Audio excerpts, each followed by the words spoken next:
Hello, sixth graders. Today we are going to continue our journey in statistics by looking at a different type of graph. Remember that we use graphs to organize data in different ways that's useful. So just looking at a bunch of numbers, not very useful. But when we organize it in a way that is visually appealing and it helps us to see patterns, that is very useful. So different graphs are used for different types of data. Today we're going to talk about histograms. So let's talk about, first of all, what is a histogram?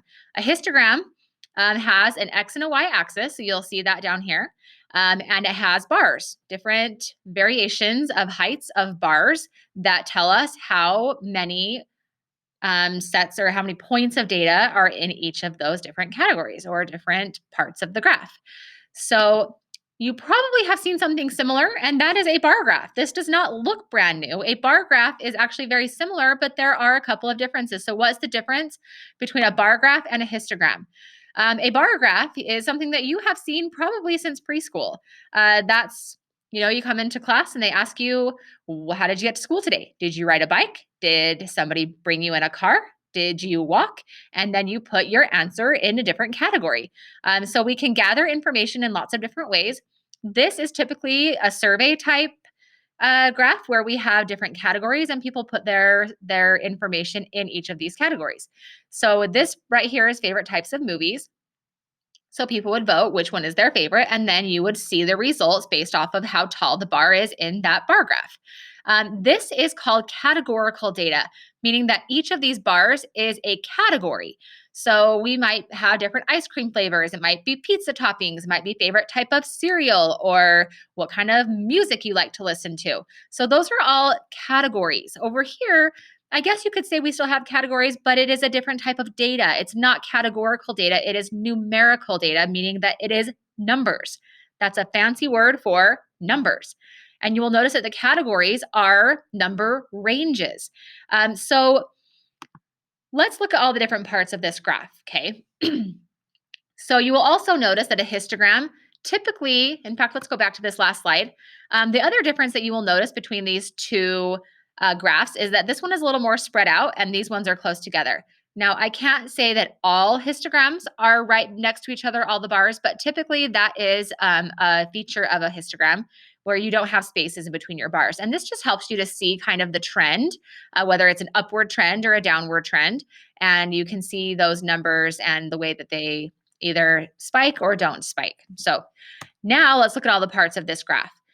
So you will see here the x-axis. So when we were looking at graphing not too long ago, we have an x-axis that goes from left to right, and we have a y-axis that goes up and down. Now your y-axis is going to be the frequency. So this is how many times, whether it's people are voting or people are putting their information in each of these different categories, which are really just ranges of numbers. And this is the frequency. So the y-axis is how many times that number or that range of number would appear in your data, and it would go either up or down, depending on if there's a lot or if there's not a lot. So we have the x-axis, which is your number ranges, and we have your y-axis, which is the frequency that those different number ranges appear in your data. We also have the number intervals, and we'll talk about that a little bit later here, but it is important that your number intervals are equal. That is very important. You will notice that this still exists on the graph, even though there's no data that exists on this range of data. We're still going to put it in there so that we can see those gaps. Those gaps are really important to see. So your number intervals are going to be kind of like your categories in a bar graph, but they're not categories, they're number ranges, right? So I'm just helping you to understand that these are similar to a bar graph, but we're using numerical data instead of just simple categories. The other thing we always need to have when we have a graph is a title. We have to know what the numbers mean. If I just had a bunch of graph or a bunch of bars here with a bunch of numbers and they made no sense about anything that's going on, you wouldn't know what it all means. So we have to make sure we have a title. We want a title. We want to give a name to the entire graph, and we also want to give a label to what these numbers represent and what the frequency numbers represent as well. So when would we use a histogram? When we have a large data set that's a great time to use a histogram because we're going to be able to take that large data set and separate it into groups of numbers. So you won't always have a really large data set, but that's a good time when you would want to use these. And obviously when we're using numerical data and we want to compare specific measurements. So those are ways that are situations where you would want to use a histogram. Okay, so now we're going to create a histogram or go through the steps of how to create a histogram. Okay, so here's a situation where we have gathered a bunch of weights of dogs.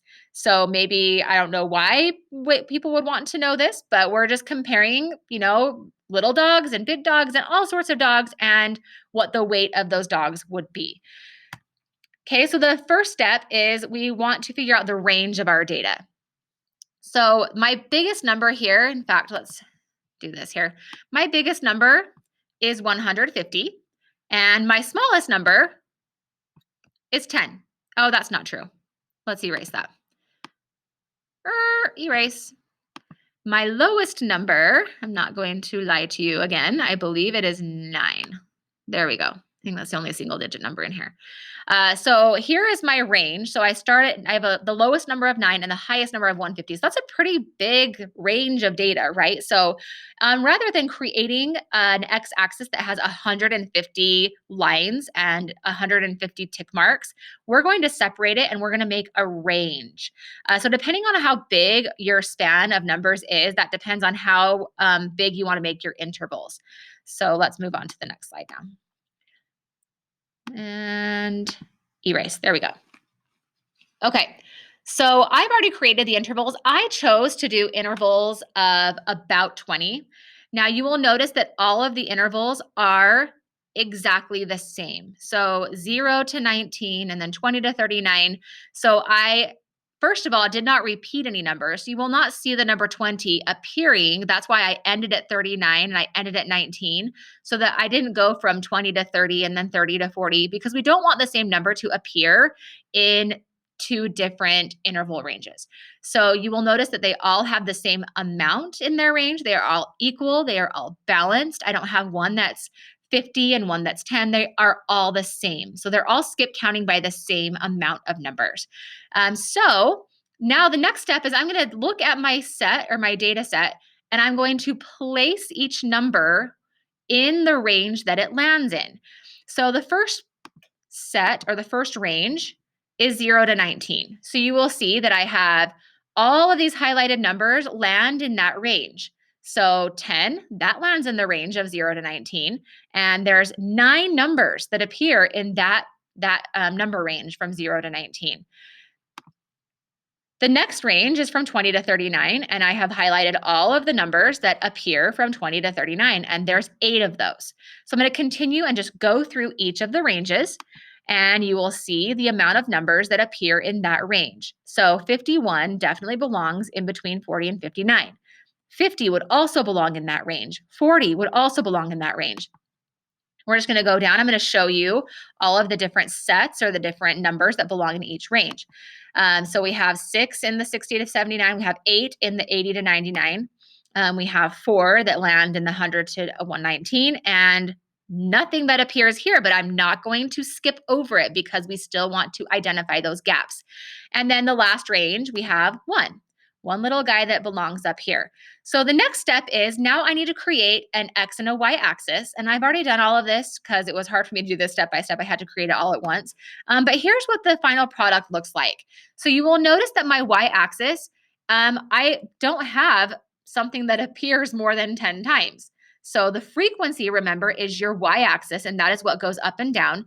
I don't need to make this go all the way to 20 or 50 or 100 because the frequency, the highest one is 9. It does not go higher than that. So that is where I'm going to stop.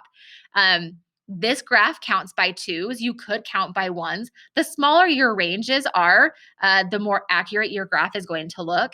And then you will notice down here, so from 0 to 19, I had 9 that appeared there. So my line goes all the way up to the number 9. So if I were to ask you, if we were going to interpret this data, and I said, how many dogs are between the weights of 0 pounds and 19 pounds. And you would look at the graph and go, oh, well, there are 9 of them because this lands in between 8 and 10. So I would know that is 9. Well, how many dogs land between 20 and 39? Without looking at the frequency table, I can just look at this bar. It goes up to 8. So I know there are 8 dogs that are in this weight range. And you will see that all of these coincide, or they are exactly what happened in the frequency table.